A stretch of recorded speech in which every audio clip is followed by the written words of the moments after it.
Hey everybody, this is Kimberly with Indie Gospel Reveal, and I have finally got Doobie Powell straight from Connecticut here in Charlotte tonight. How you doing? I'm good. How are you? I'm doing great. Tell me again what you was telling me about coming down here. What do you come down here to do? Yes, well, thank you for having me and doing this interview. I appreciate it. We're here at the Church of God in Christ AIM convention. It stands for Auxiliaries of Ministry. I decided about 10 or so years ago, I decided to create a platform. It originally started with me and some of my distant brothers from another mother, the Wright brothers, Pastor Timothy Wright, the legend who passed away. Me and his sons, our families are very close, but me and his sons started doing a concert on Tuesday night in like '05. We started doing this. It was like the first one.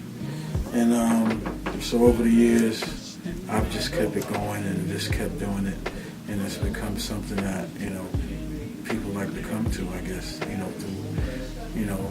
everything else that they do through the convention. So we really created this, and I've created this more so just for a platform for some of up-and-coming artists and people who are trying to brand themselves into the industry and really show people the gift and the ministry and the talent that God has given them. Just creating a platform, because there wasn't platforms like this when I was coming up. So Timothy Wright. So you knew him? Oh, my whole entire life. And what was that experience like? Great man. Great man. So is it safe to say he was a mentor? Yes. Okay. Yes, he was very influential in I don't want to say how I write or how I wrote as a writer, songwriter, but his approach to songwriting, meaning his easy and effortless and very sing-alongish approach to songwriting was something I gravitated to at an early age, because people always remember something easy, and people always gravitate to something that's very catchy, and he has songs, that the world loved to sing, and it wasn't much to the song, but it was so much power in the few words that he presented, and that was something that really intrigued me, and not even knowing why, because it intrigued me at an early age. But I didn't know it was intriguing me, because that was something that eventually I was going to end up doing, with just songwriting, and you know what I'm saying? So, God always has a plan, and he always, he knows what's up ahead, so he was definitely influential in that aspect of my life where I was writing. Okay. And speaking of early age, how did you get started? What was your first? Started in the industry? Well, I come from a musical family. My whole entire family is musically inclined, so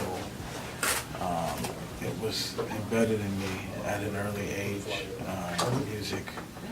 My dad, who was like my biggest influence and my hero, and when it comes to music, Doobie Powell, he pretty much started and branded the movement of gospel jazz. And, Your dad yes. branded the music, the movement of gospel jazz. Yes. Name. Doobie Powell. Okay, tell me about that. Him, Ben Tankard, who was also a very close personal friend of ours, of the family,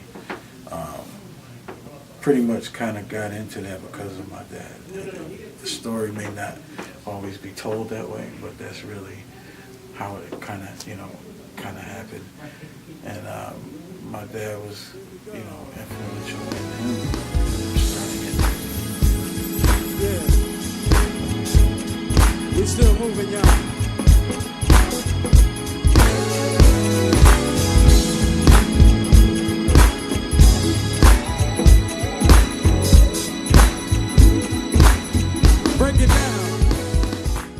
All right, gospel jazz movement. I can't say movement for some reason. Ben Tankard, your father, Hubert Powell. That's where we were. Yes, those two guys are the reason why we have the movement gospel jazz. But Ben Tankard was inspired and influenced by my dad, allowed him to really kind of be on the forefront of that genre, even though my dad had been doing that years before it was popular. Because he comes from that, he comes from that line of music, jazz, and, so that's where I get my my heritage comes from that, and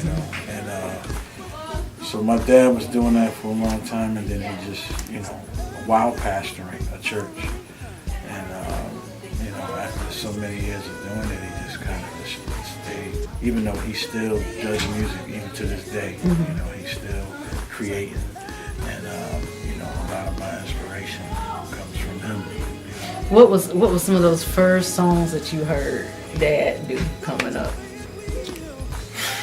Especially the first jazz song, something that caught your attention. When I was like a kid, my dad used to be in a band called Wood, Brass and Steel. It wasn't even church; it was a funk band. Okay. And so from the moment I can remember, I was always around music. Because he was playing in that band. He was in that band, and when he wasn't doing the band, he was in church, doing church music, and so I was always around it on every level, every level of it. I was always around it, and so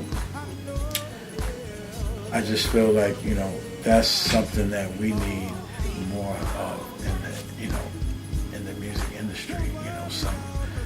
Some influence. It's not really influence. It's just. Why do you think that is? I think we're in the place of just trying to get what we want versus trying to be who we should be. Get what we want. There's no peculiarness in that. There's no originality in just getting what you want, because you're just going to do what already is. So this is what's happening. So this is going to make me some money. So this is what I'm going to do. Right. I'm going to write songs like this because this is what everybody want to hear on the radio.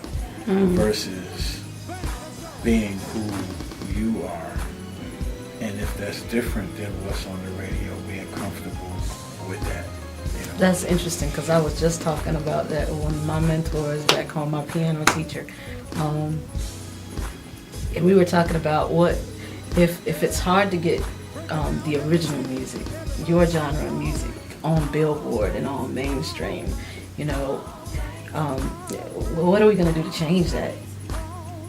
You know, why is it that everybody just listens to those saturated, but nothing in between? It's just all traditional, but y'all's music, your music, you know, Doobie Powell music. Well, I mean, one of the things is because the industry we live in is only interested in making money. They're not interested in making good music. And they're not interested in artistry. They're interested in money. If you can make them some money, that's what they want. So you haven't been tempted to try to do that? You can only... I mean, I've been tempted to do other stuff, but what God instilled in me was more important to me than, you know, trying to make a big buck. Gotcha. And trying to just do things just for the sake of being rich. Now, you know, we always want the money, you know, but my passion satisfies me in a way that money could never. Gotcha. And, you know, if you're really sold out and really locked into what you have, then that's what will show. You know, just like this is your passion. Right. Doing this, you wouldn't be doing this if you wasn't led and it wasn't in you to do. Oh no. But it's a passion. You know, Mm-hmm. it's who God made you to be. Yeah. You know, so when you lock into that, then nothing else matters. Yeah. You know. We got a fly that's trying to get in this interview, but Right. we're gonna act like we don't see him until the camera's off. Right. I'm gonna pretend that was lint. That was lint on him. Now the color. That's what I've been meaning to ask you. So that means the color came from your dad. If he started gospel jazz, all that color that you do. Oh that yeah. you're known for. By all means, you know, my dad, like I said, my dad is my biggest influence musically. And because not only did he influence me by listening to him, but he influenced me by listening to other great music and other great musicians and other great music that wasn't, you know, not just church music. Yeah. You know, just anything that was good, we was listening to.